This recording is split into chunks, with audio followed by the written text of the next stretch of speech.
Én csak ültem és néztem ki a fejemből, attól majdnem kiesett az én kezemből. Még mindig ültem és vártam, és egy csodát megláttam, amit én annak tettem, a soha meg nem bántam. Ülök a parton és nézem a vizet, azon gondolkodok, miért nem értem meg a hitet. Hogy higgyek abba, amit soha nem látok. Lehet, hogy én vagyok az, aki rossz utakon járok, hiszen szenvedés az élet, aki csorró, azt tudja, hogy ameddig a takaróért pont annyira futja. Az, hogy csak szerencse kell hozzá, azt neveld be, magától semmi nem fog hullani a zsebedbe.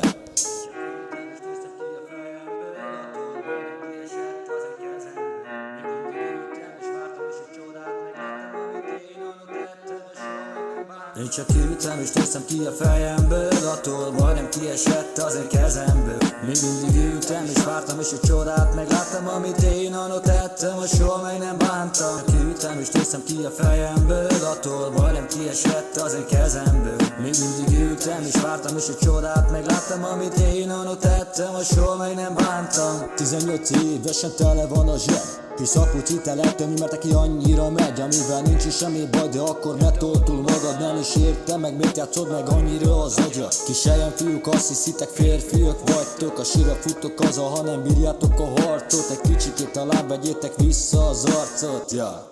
Mondjuk kicsikét az arcot. Alulírod kezdje el a beszélgetést, a zsebnyákok meg segítik a beléptetés. Egyszer kattan a lakat, a bélyeg mindig rajtad marad. Az életben már többet soha nem lesz szabad. Ha téged tesó bekerülni nagyon könnyű, és úgy ahogy mesélték ott benn nagyon szörnyű. Sikkasztás, törvényszegés, adócsalás, aztán gyorsan jön a jard és hamar karóborán. De remélem minden ilyen megkapja, aki a csóroktól a bőrüket is levakarja. Mondd meg, miért kell a szegényeket bántani, miért kell az összes beteget lerántani.